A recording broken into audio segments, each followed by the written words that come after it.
It's Sunday, and you know what that means. It is a new episode of Unturned Pages. How are you guys? Good. Doing good. Got to meet up with some of our friends earlier. So I saw that. I was jealous. Yeah. Don't worry, we're getting together next month. I know. It's coming up quick. It's coming very quickly. It's going to be here before we know it. It's going to be fun. I can't wait. It's been too I know. long. It's going to be fun. I can't wait for Obscure Paracon. It's going to be so much fun. All these fun people coming and, doing the things that we love. So let's go through our little intro here. Thank you to our sponsors, Small Town Productions, Larry Eisler, Portals and Pathways Podcast with Brady Global and Ray Kazi, Reaper Paranormal, Obscure Paracon, Breaking Fate, and Mr. Really's Dark Arts and Oddities out in DeKalb, Illinois. Please go out and support our sponsors. They make our show what we have today.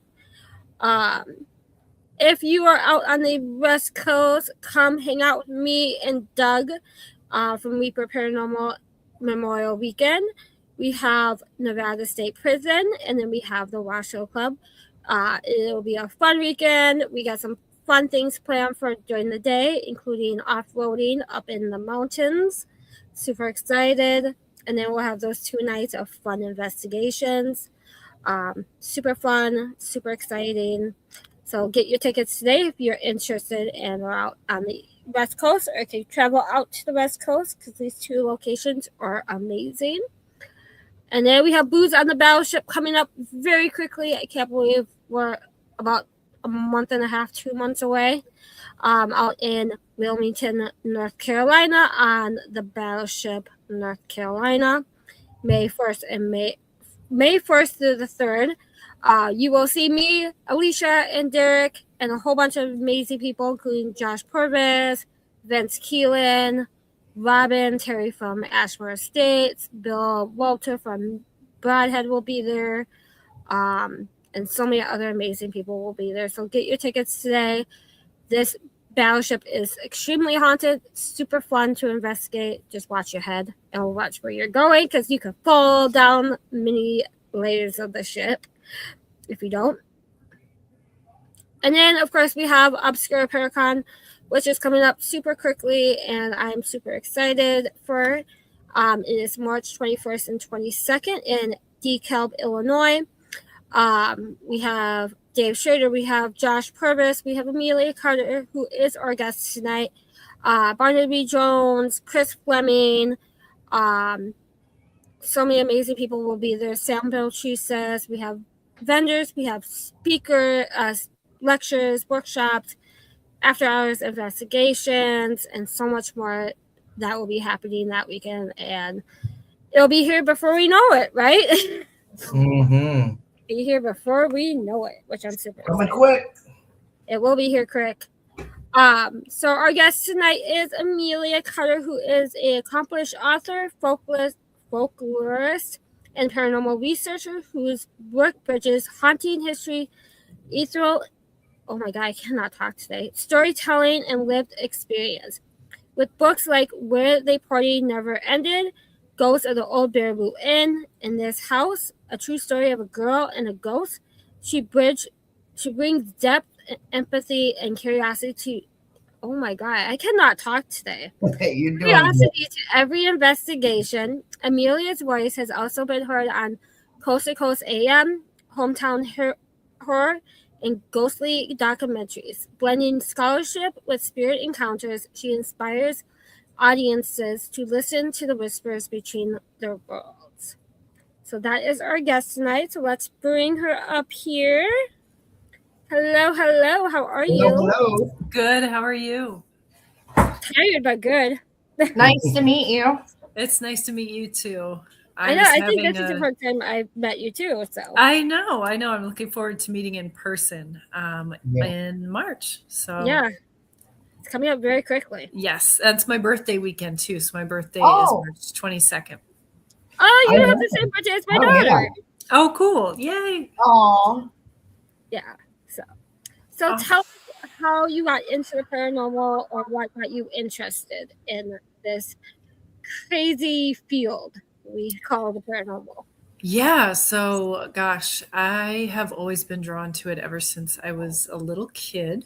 So even before I was able to read, I was in the library in what was then just the occult section, looking through those big old like coffee table books that they had with like the aliens and the ghosts and the supernatural phenomenon, psychokinesis and all that kind of stuff. And I was just always leafing through these books and looking at these looking at the photos, and just like my parents watched a lot of scary movies when I was younger, and so I watched along with them and just developed a love for I would say like the many wonders of the world, right? Like the world was a more interesting place than just like life in suburban Maryland for a little girl. It was good. It was cool. People are like, that's interesting. Your parents let you watch scary movies when you were a kid. And I'm like, well, Yeah. I turned out okay. Right. That's funny. Yeah, we all turned out okay, right? I think. Right. To a point. Yeah. We're somewhat normal. Somewhat. If we would be normal, we would be boring. So it's okay. Right? Exactly. We're more interested now that we're paranormal investigators. So I say. Hell yeah. We have more fun than normal people. Yeah, exactly. That's funny. Heck yeah. Oh.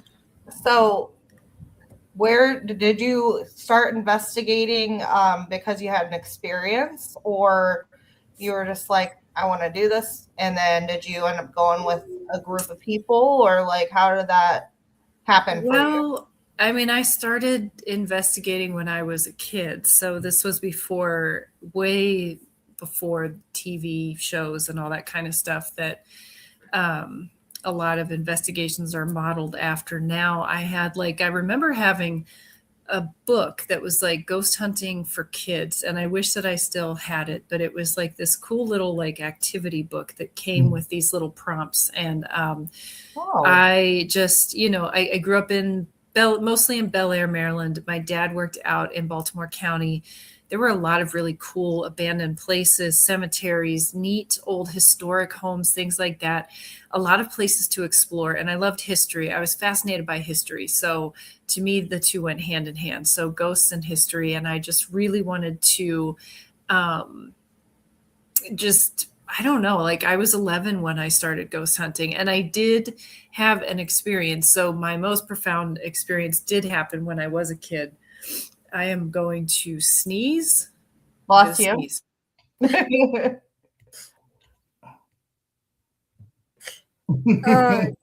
Love the cold season, right? Yeah. I was having having a sneezing fit like while you guys were doing the intro, and I was like muting myself and being like, It's that time of the year when everyone is either getting sick or getting over something. Yes. But so yeah, let's so what was your your most profound experience that you were going to say?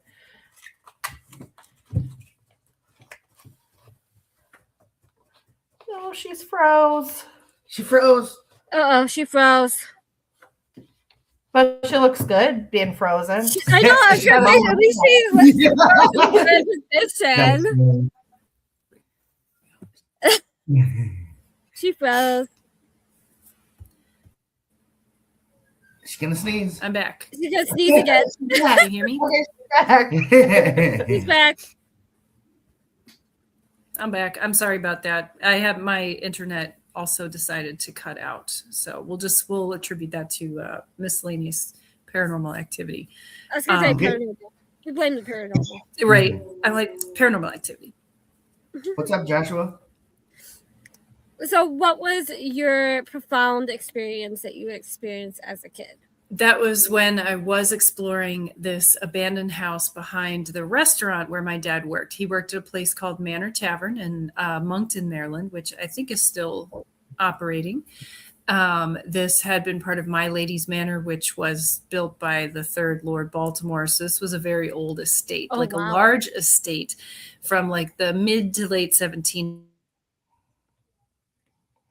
houses and buildings on it. The restaurant had been a barn, a stable, and then a tavern throughout the centuries, and then eventually like a modern, like whatever, fine dining restaurant. And right behind the restaurant were a couple of really old homes. One of them was abandoned and in pretty serious disrepair. This house was known in the neighborhood or in the area as Walter's house. And I became fascinated with it. So my dad would tell me the ghost stories that he would hear about the restaurant and about the house. And both my parents let me explore the house with my little junior ghost hunting equipment, which was just a flashlight and a tape recorder, not a digital recorder, a tape recorder at the time. And this was like the mid 90s. And so it was just, I just became really enamored with the house and with the stories of the ghosts. And all of the ghosts were referred to as Walter, even though there may have been more than one. And I really wanted to see and encounter the ghosts. And I wished for this frequently. I would visit the house a lot because we would kind of go out there to drop my dad off and pick him up from work and stuff when he worked there. So I had a lot of occasions to see the house, especially late at night. And anyway, one day I went out there with my friend Graham in 6th grade. I had done a presentation on the house in school, and he wanted to see it. It was all about ghosts and ghost hunting because that's what I was into, and I was such a nerd. And it was a presentation for my English class. He was down to go out and do some investigating, so we went with my mom. And as we were pulling away, as we were driving away from the house, there were these two windows up in the very common that architecture of the time period on the East Coast, having these two attic windows. And as we were pulling away along the road, which was right next to the house, I looked up and Graham looked up, and there was a young man leaning out of the one of the attic windows. Oh, wow. And he had his hands on I remember this like more vividly than I remember what happened like yesterday. Like he had his hands on the windowsill, and he was completely white. So his body, his hair, his face, he had no face, not like in a scary vacuum sort of void way, but just like literally like a blank space, almost like a doll, like an Amish doll that just has like a white face. wow. And I could also see like the folds of his clothing had texture and his hair was curly, and like I could see all of these things, and I could feel as we saw him, like I had like a static electricity feeling, like a swirling in my stomach. And Graham gasped, and my mom did not see it because she was driving, but she had slowed down. She had slowed down just so we could see the house when we were passing by. So we were driving very, very slowly, just crawling by. And the young man's head kind of turned and followed the car. And I could tell, even though he had no facial expression, that he could see us and that he was like surprised that we could see him. And maybe, it was just wild. So we drove past the house. This whole thing maybe lasted just a couple seconds, drove past the house. And then I remember my mom was like a little panicking. Like she like slammed on the brake and she was like, "Do you want me to hit reverse? Like, do you want me to go back?"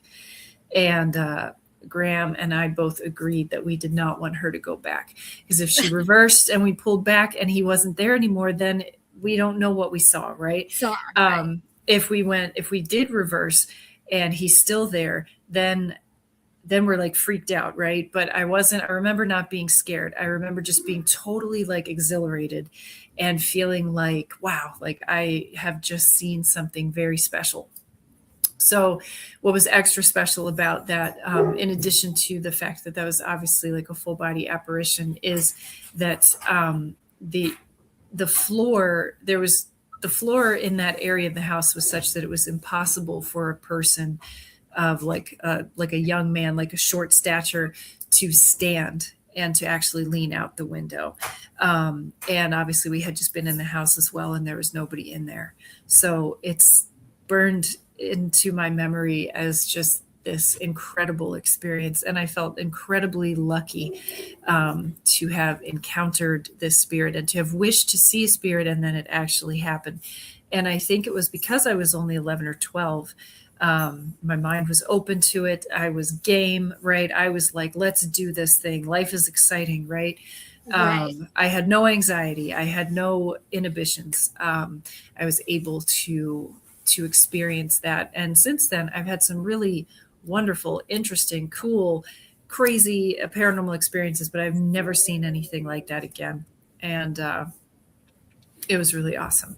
So, was that your first time, like, ever experiencing the butterfly like feelings and then seeing something paranormal, like a spirit or whatnot? Because for me, that happens to me too. And usually that's when activity is happening and stuff, or you capture activity after the fact. Yeah, that's kind of like the calling card, I feel like, is when is when you get that like static electricity feeling, and Oh, it's sort of like a pulling. That was probably the first time that I experienced that. It wasn't the last time. I remember other strange things happening in our apartments and our homes when I was younger. Like my grandmother died, my uncle died when I was really young, and some weird stuff happened. But so I remember having frightening experiences, but I don't remember having that sort of that like thread of connection to what was happening. It was really cool. So you talked about frightening experiences. Like, what was one of your most frightening experiences that you've had with, paranormal? Like as a kid or as an adult? Either way, just your most one that you can remember. Like, wow, I will never forget that. That was very terrifying. A moment. So something that scared me, that freaked me out. This is crazy time. This is bizarre. This is when the conversation goes from like, wow, that's so nice, to maybe Amelia's crazy. But when I was an adult living here in Chicago, I was working on the book Maryland Ghosts, Paranormal Encounters in the Free State. And I had reached out to friends and family and everybody, send me all your stories. I don't care what they are. They could be any type of paranormal activity whatsoever. And my uncle Bernie, who's my mom's brother, sent me a bunch of stories that he had handwritten in the letter form, which was really cool. And I had so much fun going through them. And he sent me some of things where like he had these interesting UFO encounters, interesting ghostly experiences. And then he had a couple of encounters where he had seen this small gnome-like being, and he described it as a gnome. And he was fairly detailed about it looking almost in the way that we think of like a David the Gnome, or almost like a Peter Pan type of like figure with the way it was dressed and everything. Yeah. He had seen it twice, both times while hunting out in the woods of Western Pennsylvania. So not related to anything, garden gnome, like he had seen, he had spotted one through his, like the sight on his rifle after hearing some strange noises that he thought, oh, maybe it's a buck. And it wasn't. It was this thing that his partner who was hunting with him did not see. He only heard all of this commotion and stuff in the underbrush and didn't see it. But my uncle did. I'm reading these stories and I'm like, this is blowing my mind. And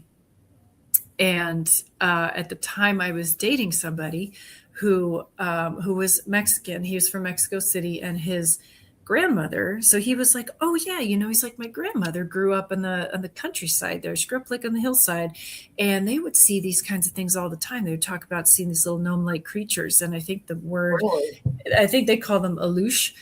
And so he was like, yeah, she used to say that she saw one around me when I was a kid. And he was like, I never knew if she was just messing with me just to scare me or, Right. razz me a little bit. And I was like, I went from having no knowledge and interest in gnome lore to all of a sudden taking notes. I'm like, okay, so your grandma saw gnome. So my uncle saw gnome, right? And one day, not like just during the time that I was writing the book, it was just a regular day. I was folding laundry in the apartment. I was alone in the apartment with my dog. And I was inside the walk-in closet, which had a view to the bathroom.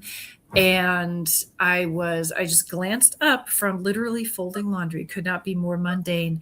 And I saw this little tiny gray thing, like waddle from one end of the bathroom to the other and kind of disappear into the radiator.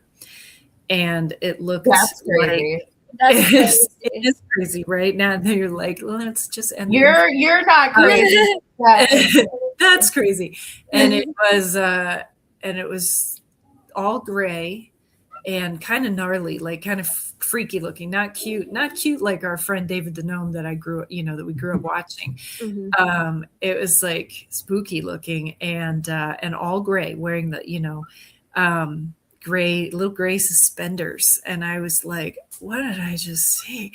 And then I had another feeling, that same kind of like it was a static electricity feeling, but this time it wasn't exhilarating and magical. It was like frightening and like spidey senses tingling. By your evolutionary sort of thing is kicking in that you in danger, girl, right? So I like went and sat on the bed, and I like had to catch my breath, and I remember yelling like, get out. It disappeared, but I was like, get out, whatever you are, go away. And shortly after that, so I didn't tell anybody this story either for a long time, because this is around 2011 or 12, when it was still kind of not cool in the paranormal community to talk about stories like this. It was okay to talk about it. Everybody was still like, we're all really skeptical and we don't believe you. So you didn't have a safe space even in the paranormal community to go and tell even your crazy stories to anybody. But so I didn't tell anybody. But around that time, I had come home just from work, and I had all of those stories stacked in my writing desk underneath of like my laptop, like underneath a bunch of heavy books. And Oscar was a little dog, and the papers, the laptop and the other books were not moved, but the papers, my uncle's stories, were scattered all over the floor. And of course, Oscar had chewed them up because they were on the floor, right? So he was like, delicious paper, I shall. Thank you. Thank you. But there was no way he could have or would have thought to, like, he wasn't a jumper. He wasn't like a jumping dog or anything that would have jump up and grab papers or anything like that. So luckily, I had already transcribed all my uncle's stories. I had everything I needed. I kept the stories, even though they have these little like holes chewed in them from Oscar. But I was just like, wow, this is weird. This is coming too close to home. Right. For me. It was like almost like the stories came to life. But I did not experience that again either. That was the one and only time that happened. So. Wow. And that's the book for Maryland Ghosts? Yes. So the gnome stories that my uncle shared with me are in that book. I haven't written mine down yet, but I have told that story on the Astonishing Junk Drawer, which is the Astonishing Legends like side podcast. I told the whole story on that. That was like the first time I ever like publicly disclosed my gnome story. But one day, but I have it written down. One day it'll go in my, my memoir or something. Yeah. So is that book, all about like different like cryptids and then ghosts and Yeah, stuff? so Or I people was, just on Maryland and then their stories about like their yeah, okay. I was very lucky that I ended up being able to collect a lot of family stories from that experience. So people on my mom's side of the family have had a tremendous amount of interesting like um, UFO, UAP encounters, these creatures, these things, plus ghost stories. And so I was able to kind of chronicle all of that. But then I also got stories, from just from regular people, ghost hunting groups, folks that I knew, friends, places where I worked that, had haunted stories. People submitted their stories. I put out like a call for submissions. So there's about 35 or 40 different stories in there wow. about Maryland. But Maryland, you don't have to be from Maryland to get excited about it, because Maryland's a cool state that's got It like really is. Civil War, Revolutionary history. It's got the military, there's a lot of military bases and proving grounds and stuff. So you get the UFO activity. There's a lot of neat cryptid lore from around there. The Jersey Devil, of course, is right around the corner in New Yep. Jersey, but Northern Maryland has its own version of this that is extremely similar. It's called the Snallygaster, which is just a very fun name, and just try to work that into conversation anyway.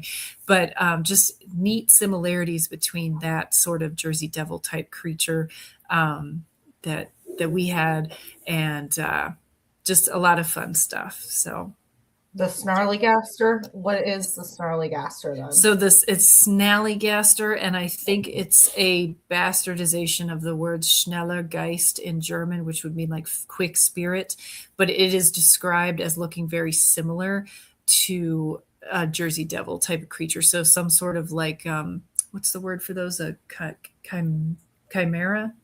Yeah, like a sort of like a like a chimera or a griffin type of being that is sort of like the Jersey Devil is supposed to have like body parts of various animals, just like the Piasaw bird here in Illinois, in southern Illinois. But there's also, though, Alicia, you said snarly, there's the snarly yow, which is a wolfman or dogman like creature that has also been reported. So Maryland's got a little sprinkle of everything. And I'm originally from Maryland. I live in Chicago now and have been here for almost 20 years. But Maryland is a cool state. I'm interested to hear what you have about Illinois, because we live in Illinois too, but we're in the Quad City area. Oh, cool. Yeah. You guys are out. Okay. We were just out by there. I'm stuck up here in Minnesota. So. Yeah, I know. People keep saying I live in DeKalb. I'm like, not yet. Not if I get run into it. But yeah, that's one of my things, is to move to DeKalb so I can help really with more stuff. But yeah, having a kid and a hubby and a family up here, it's kind of hard. Yeah. I can imagine. Yeah. I either fly or drive down to DeKalb, fly into Chicago, So what other books do you have? I know that you have other books written, and then also where can you find your books and purchase them? So This House, The True Story of a Girl and a Ghost, it was my first book that does chronicle the story of me seeing the ghost that I called Walter, the story that I told at the beginning of the podcast. You can get them anywhere. Amazon, off of my website. You can order them from my store, like my online store. Some stores also carry them, mostly in Maryland area, I think. Maryland Ghost was my second book. I wrote a children's book, which was actually the very first book I wrote, called Breakfast with Bigfoot. I thought I was going to be a children's book author. I didn't know that my fortune would be in the realm of like paranormal and like true ghost stories. Once I dipped my toe in that, I got swept into it. But I was going to be hoping to be just a regular children's book author. So Breakfast with Bigfoot, and then Where the Party Never Ended, Ghosts of the Old Baraboo Inn. I love that place. And I'm working on the sequel, party on, more Ghosts of the Old Baraboo Inn, and that is going to come out. And I'm really excited about that because I got a lot of really, really cool stories for that. And then I've been seeing a lot. It's a great location. It is a great location. Have you guys been up there? I've never been up there yet. Okay. I have multiple times. Yeah. Yes, the activity of Old Baraboo is amazing. It really is. Like, I don't think I've ever left there without experiencing something. And it's another haunting that is really cool, really smart, Right. really interactive, really warm and fuzzy, playful. Like I really enjoy that place for a lot of different reasons, but the haunting there is just really cool. And Baraboo is a really neat town, and it's just fun. It's a fun road trip town. If you're going to go up to the Old Baraboo Inn, there's other cool places to investigate. There's other things to explore. It's just it's got everything. So. Yeah. So what encapsulates in the book of the Baraboo Inn? So it basically is, I'm really proud. I was the first person, not the first. So other historians have done a lot of chronicling of stuff in Sauk County and within the Baraboo area, but I was the first person to ever synthesize the history of the Old Baraboo Inn. From its inception to today, which was just kind of fun. Just to have my own little, living in Chicago, being in Chicago the whole time, a lot of most of the great research has already happened here. We had Richard Kerr, Ursula Bielski, we had Dale Kaczmarek, and all these people, Adam Seltzer. So how do you top that? You don't top that, right? So it was cool to kind of find my own sort of place that I was able to do my thing with. And so researching the history of that and then working together with the people who are the owners and caretakers to collect all of the different ghost stories and ghost lore from just decades of ghost lore, but then a lot of the recent stories, because they do a lot of investigations, overnights, special events and stuff there. And people have these really neat stories. And so sort of gathering the best of those to put into a book. Right. Nice. So for people who don't know what Old Baraboo is, can you tell the viewers a little history and some of the paranormal experiences? Yes. Yeah. So the Old Baraboo Inn, the cornerstone reads 1864, even though the building itself, there was a house on the property before that. And then the Bender House opened a little bit after that in 1876. So to give you a quick rundown, Baraboo was kind of a hub of the brewing industry. We really think of Milwaukee when we think of the Wisconsin brewing industry, but Baraboo had a nice small outcropping there. And a lot of German immigrants moved there to open breweries. And so George and Anna Bender came from Germany to open up a brewery and tasting room there in the mid to late 1800s.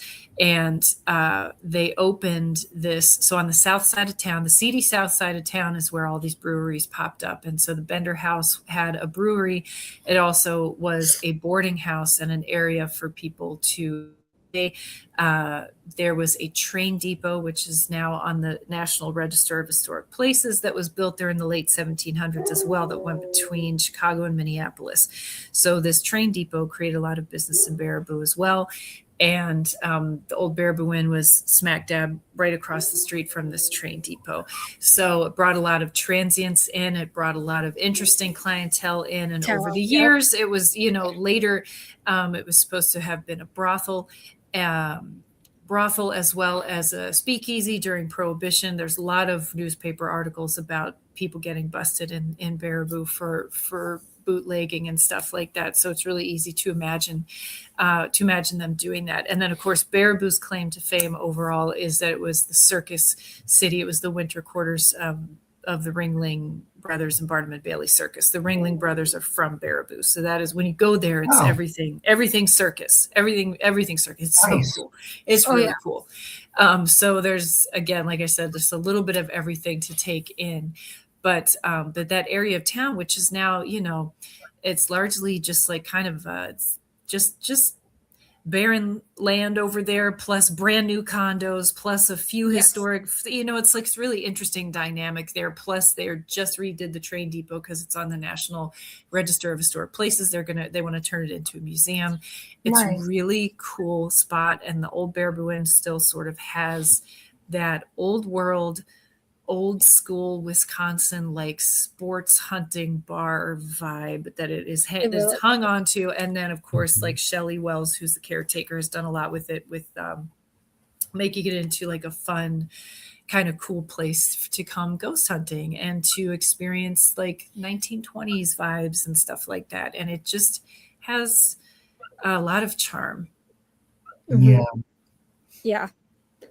I love it. I love going there and seeing Shelley and investigating Old Baraboo. Like, most of the time you will never leave without having an experience of some I type. agree. Yeah, I really agree. It's really cool. And the spirits are very like, come on in. Come in, like, hang out. It's not, you never feel like you're unwelcome. But unless you touch the pole downstairs, then there's have good luck with that. There's an area of the basement that I would say, from my experience, is the one place in the building that has not good vibes, very bad vibes. And it's this, there's a couple of support beams in the basement. One of them in particular is like a focal point of activity. And that I would, just like you said, I would avoid that area unless you want trouble, but everything else is pretty. Yeah, I'd love to go visit. Trouble's my middle name. So, yeah, it's a cool place. You leave, it really is cool. So you love right. it. So I had a question. Now when you do like your paranormal researching and stuff, are you out on your own in the field? Are you on a team? I do most of my research. I'm really, I'm a folklorist, I'm a bookworm, I'm a nerd kind of. So I do a lot of my research like on my own or with my husband. Bless him. He's like doing a little happy dance. Didn't know what he was getting into, but loves it. But I do work with, so I do a lot of interviewing of people, and I love to collect stories, and I love to hear people's stories and connect with people in that way. But I'm solo. I work with a team for a show called History Alive. With Kara Phillips. Yeah, with Kara and just such a great, wonderful group of people. And we were brought together to do the show together, but we all vibed really well. It's one of the best groups of people I've ever gotten together with, just as humans, but also like for investigation. Just love all of those guys and Kara so much. But yeah, I have belonged to different groups in the past. That hasn't really been my jam, Right. There's a lot of truth to the whole like drama thing. And I did that. I mean, and this was like 2010, 11, 12, where I got into it and then kind of got out of it. So. Yeah. It sounds like we got out of it on time. Yeah, right. And I still and I love, and just like everybody's on their own journey, right? Like do what you want, but I do a lot of it. Just I like to explore more than formally investigate and stuff like that. I just like to kind of vibe and take things in. Take it all in, yeah. And it's always cool to be able to go into these old historical buildings, because I know you said you love history. I love history too. Like that was one of my favorite subjects in high school. Yes. One thing that I love doing too is like when I go somewhere, unless it's already like the cat's out of the bag, I never tell people that I'm into ghosts or the paranormal. I'm an author, I'm on TV, I'm whatever. No, I never say anything. I pretend like I'm like, oh, isn't it weird? Like this place looks like it could be haunted.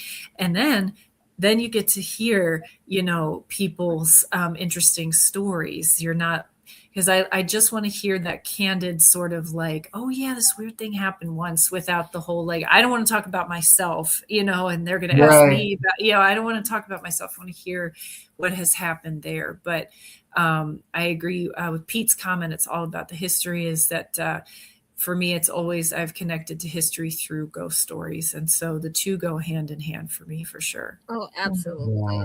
Yeah. I love going into places that are just so perfectly restored to the original, like, I mean, walls and, the foundations and just the pictures and the way they would have happened back in the 1920s and 1800s. Is like, right. It's fascinating when you walk into those places and it's still kept the way it is without like crumbling and stuff. And it's awesome. It's crazy to like, one time I was at Ashmore Estates investigating. It was a public investigation, this one. And I was like, I smell alcohol, and so, people with mental health disorders, probably alcoholism and stuff, they would have been living there, even on a poor farm. So to be able to experience that, and I'm asking Robin, I was like, do you guys ever like smell alcohol in here? And he's like, that's interesting, but nobody said anything, but there's a lot of people here tonight, so maybe somebody's drinking alcohol. But I only smelled it really briefly, and there was nobody in that stairwell prior to that, so nobody was near us at all. So it's cool. Wow. Oh, that is cool. That's like smelling perfumes and like, yeah, like cigars and stuff, like randomly, like, whoa, what was that? During when they were living, to experience the sense, the smell sense. I love smells, so that it just when you catch that whiff of something, and it really, because like we tie smell into memory so strongly in our own lives. When you smell something, it really, it's so cool. It feels very personal. Yes, I was gonna say intimate. Yeah. It's one of the most unique senses, other than hearing things with your own ears and stuff like and that. It's it's one you can trust, right? Like it's and I love hearing. Obviously, I love hearing the cool sounds. I think is probably the most common experience that I've had paranormal wise. But that occasional sort of like my grandmother's perfume or something like on Christmas. It just it really ties you in. Personal touch, and with the alcohol smell too, it's like you're tapping into that vulnerability. Like somebody was sharing that vulnerability with you of the pain of life, right? So that's really cool. Definitely. So what is your favorite like Chicago area haunted location? It's gotta be I can't how can I choose? Top two? Okay, thank you. No, because Bachelor's Grove was going to fly right out of my mouth, because Bachelor's Grove. I've never been, but I would love to go. Oh no, that's another one that you really. It's people have a mixed bag of experiences there, because some people go and they're like, really, this is it, and then other people go and they have like something life changing happen to them. I love Bachelor's Grove, but I live. But I live in Chicago proper, so I live in East Lakeview, and I'm very close to Lincoln Park. And I used to work in Lincoln Park, and so I have a lot of love, and I've done a lot of writing and research about the Lincoln Park area as well, and City Cemetery and everything. So, as far as like paranormal experiences, I've had some really creepy things happen at Bachelor's Grove. Not so much in Lincoln Park, but I feel very attached to Lincoln Park history. That place is really cool. I went there like 4 or 5 years ago as just like a day trip, because we went to an event and we're like, okay, this event kind of sucks. We're going to ditch it. Let's go to Chicago. And we just happened to find Lincoln Park, and I didn't know it was haunted, but you could definitely feel the history of that place and the spirits and the vibe that you go into that area. You're like, oh, it's definitely an active location. Yeah, you feel it. I could, right? Yeah, like I could be out doing a ghost tour, and I feel it, or I could just be out having a drink on a Friday night or something, just walking down the street, and it's like I can feel it. So, yeah, I love Lincoln Park. So, right now, aside from, I love Lincoln Park too. Oh, no, that's funny. I love Lincoln Park. I like Lincoln Park. And I want to go to Lincoln Park now. I want to listen to Lincoln come Park. visit. Yes, listen to Lincoln Park on your way to Lincoln Park. Yes, totally. I'm down with that. All right, let's do it. Have you been to Old Juliet Prison out in Illinois? I have only ever sat in the parking lot and gazed upon it and taken some photos out front.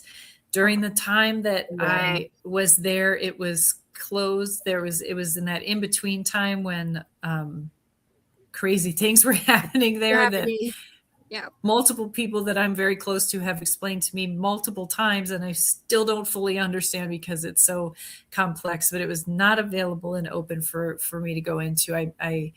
I'm sad that I wasn't able to, but I have technically been there. So it's a really cool location.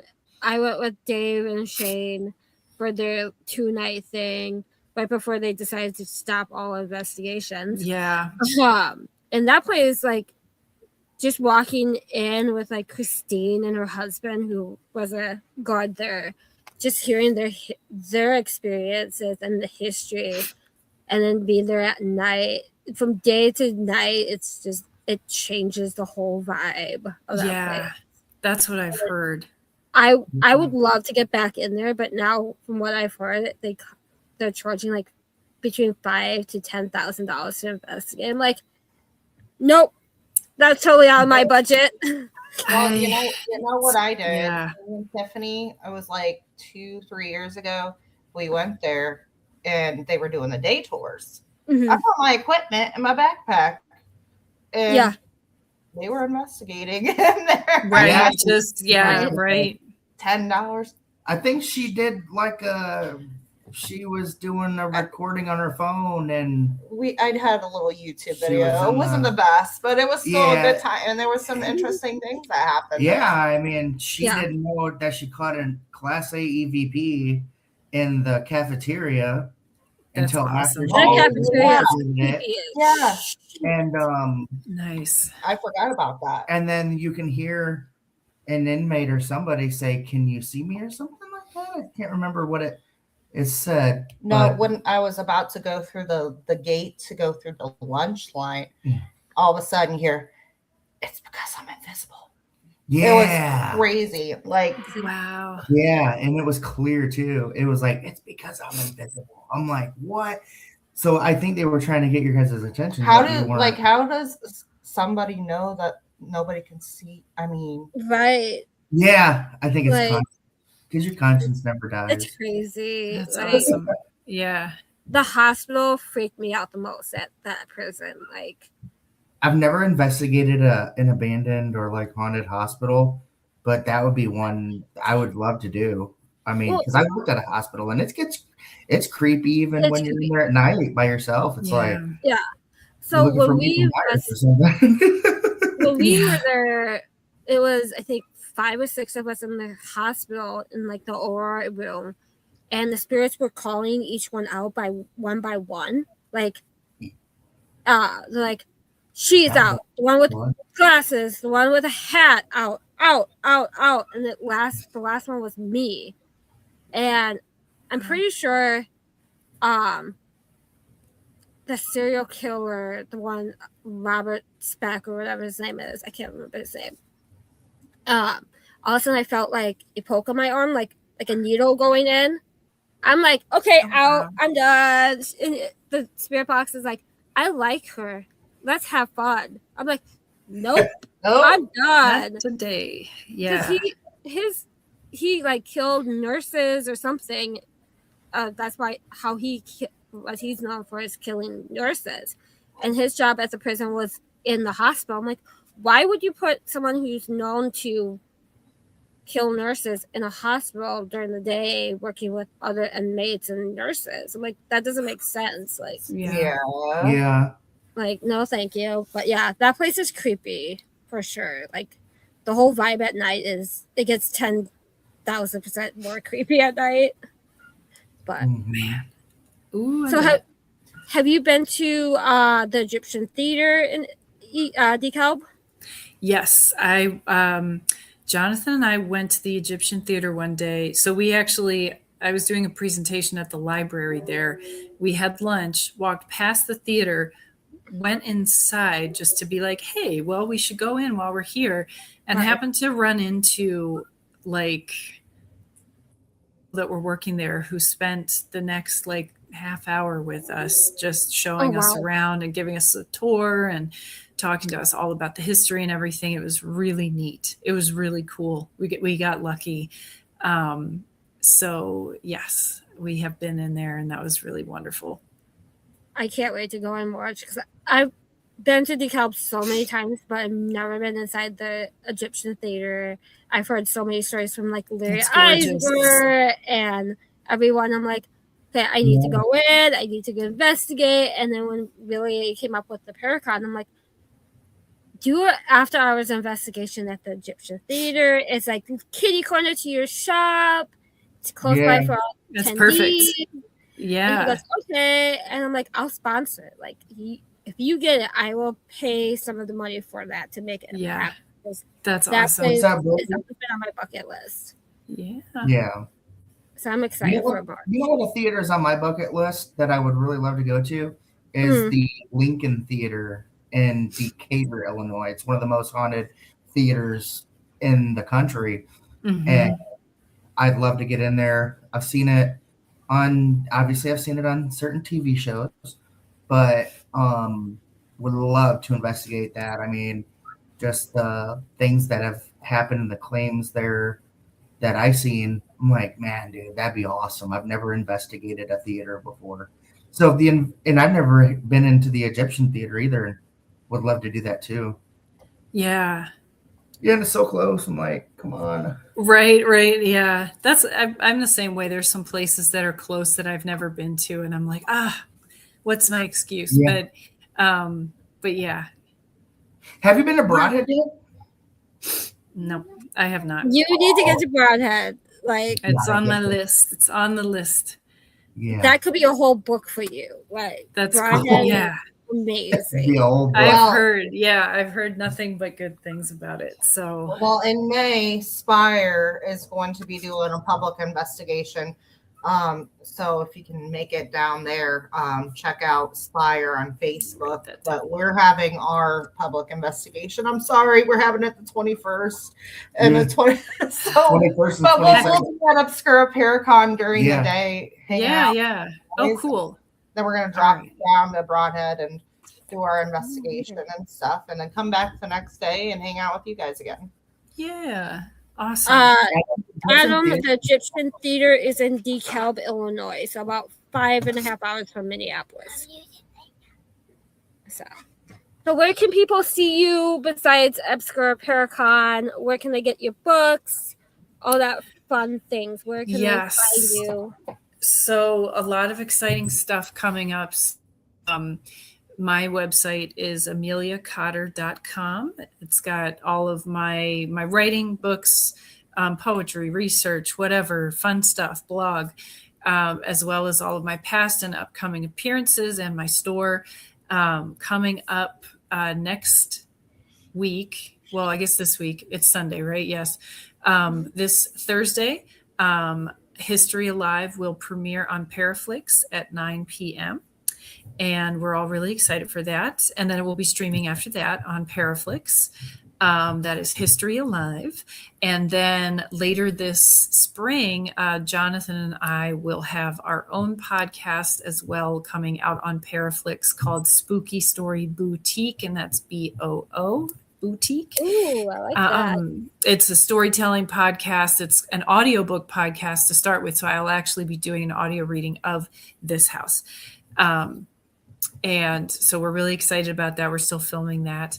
And then the week after it, so the first week of March, I will be at Days of the Dead horror convention, and then the Obscura Paracon. And then what else is going on? If you check my website, as I am doing, you will see there's just more, Chicago Paranormal Convention, more podcasts, Mass Paracon with Sam Baltrusis in October, Days of the Dead again in November, and just probably a few other things like San Diego. I was at San Diego Comic-Con last year as a panelist. I'll probably go again this year. Just really fun stuff. This is going to be a fun year. It sounds like it. Oh, yeah. And a Old Baraboo Inn launch party at some point as well, whenever the book comes out. So that'll probably be this fall. Yeah, I'll have to keep an eye out for that one. So what does that consist of, the launch party? Well, it'll be just a reading and a literal party. So the last one we had at the Old Baraboo Inn, there were a couple of like special guests, and they had like food, drinks, party time, little investigation. I did my little, I did a little reading of the book and did my spiel.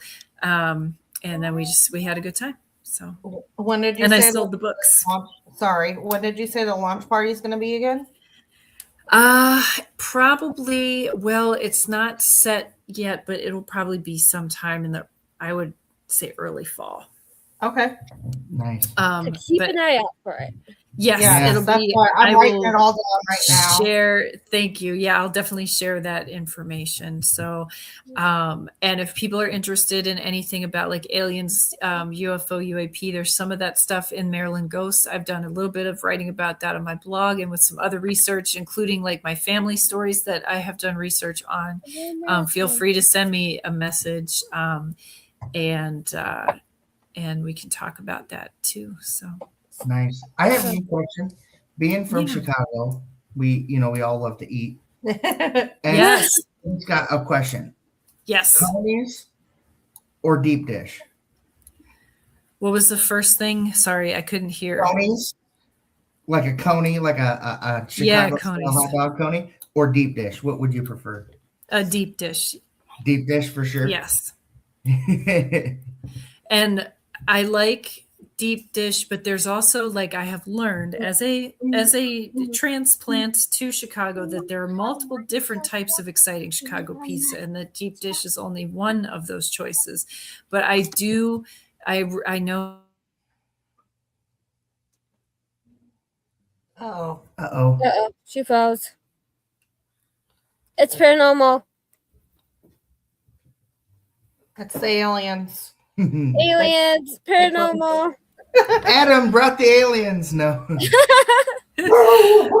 And then there you go. Well, we want to thank you for coming on the show. Yeah.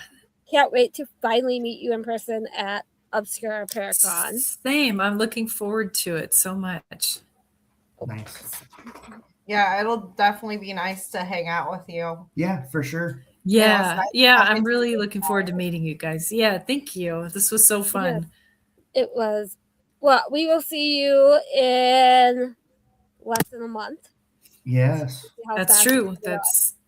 Time is, it's literally exactly a month away. So yeah, we're going on vacation this week. So I'm sort of like slipping out of time because we're going down to Florida. So I'm like, when we get back, it'll be March. So yeah, I'm sort of like, I don't know what day it is, but yeah, thank you for leaving.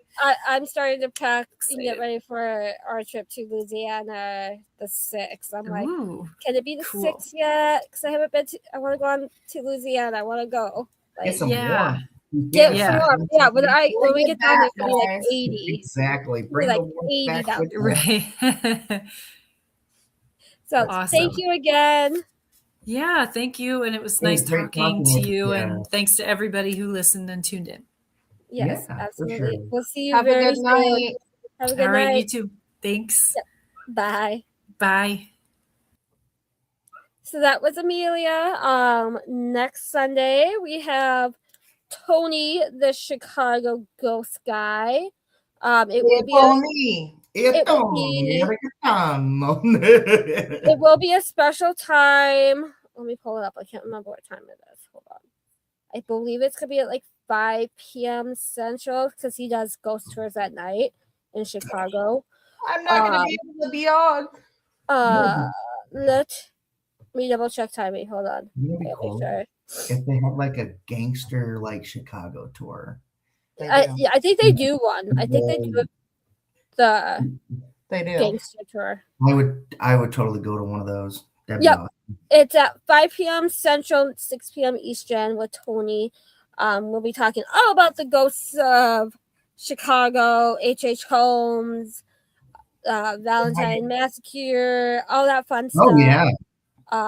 So I'm super excited for that show because he will be also at Obscura Paracon. He'll be talking about Victorian spiritualism, I believe, is his lecture at Obscura. So I'm super excited for that one. Let's see. Adam says, I hope you have a great time at Myrtles. I plan on going to Myrtles.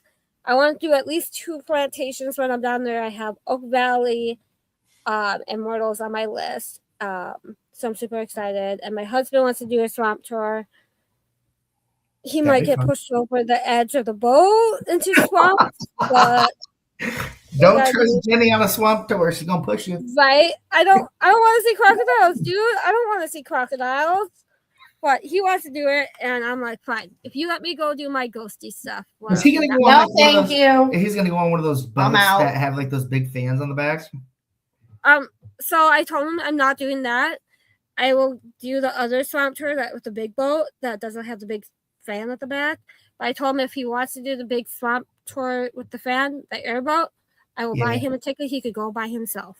Yeah, there you go. I ain't doing that shit. No. I am not doing that. Plus, River's not old enough to do that one. So I'll do the big boat. And while I go do something else, he could go do the swamp tour. Indeed, Adam. So I'm like, I'm good with right not doing the big airboat tour. That's not my cup of tea. Give me the slow boat. Give me the slow boat, and I'll be good to go. That's coming up so fast. I get to spend the night at Crescent Hotel in Eureka Springs. Nice. I'm definitely doing my ghost hunting thing that night. But next weekend we have Tony the Ghost Guy, and then the following weekend is Brady Goebel, I believe. Let me double check my calendar. I have it on my phone now. I upgraded my phone to have people. Yeah, Brady Goebel on the 8th. And then we have someone on the 15th. I can't remember who. And then we're off on the 22nd because we will all be getting done with Obscura Paracon and we will be exhausted. So we won't be doing the show that night. So there'll be a repeat that night. And then we return the 29th with R.I.P. Spencer, which she is an author. So I'm super excited for that one. But we got some great guests coming up. We're booked out until June. Crazy. So we'll. And if anybody's interested in joining the show, like I know we had a couple people like Christopher and Adam. He said he'd be interested in doing another show. Yes. You have a link on our Facebook page, correct, to be filled out? Yep. I think Alfredo said he would hop on too. I will post the link here in 1 second in the chat. I just got to pull it up. Give me 1 second. I got to go on the Google Drive and grab it. Because I don't have it saved to my thing here. So if anybody wants to join our podcast after June, like June-ish, the link, Jenny's going to pop the link up in the comments there, and you can sign up for that. Yep. We got to do another paranormal roundtable because that was so much fun last time. That was fun. We need to do that. I love that. That was fun. That was so much fun. We got to do it. Yeah. Do it. Yes. Do like another forum for like the paranormal roundtable talk. Yeah, that'd be awesome. Right. and then you have, your list, our list. Yeah. Yes. And so we're not like, trying to overbook it, with a bunch of people on it. Right. But if you all have suggestions on guests, let us know as well. We would love to know who you want to see on the show. I am working on a couple big names, but film schedules and things kind of come first for these bigger names. So we just gotta work around their schedules, and then we will announce as soon as we can. We do still have merchandise available. We have 2 types of hats. And then we got our t-shirts, our hoodies, zip-ups still available, and our Moxie wallets. So if you're ever interested, let us know, and we will get you the information for those. But otherwise than that, thank you and good night. yes. We will see you here again next Sunday at 5 p.m. Central, which will be a very early show. But we will be talking with Tony about Chicago and ghost hunting in Chicago and the haunt. So we hope to see you back here Sunday at 5 p.m. Central. Remember, not 5 p.m., not 8 p.m. And then we will see you all at Obscura Paracon March 21st and 22nd. Get your tickets, especially if you want to do the ghost hunt with me and Dale Chaswick. I am working on a couple of surprises for that, but those tickets are going fast, I heard. So get your tickets for the overnight after hours investigation.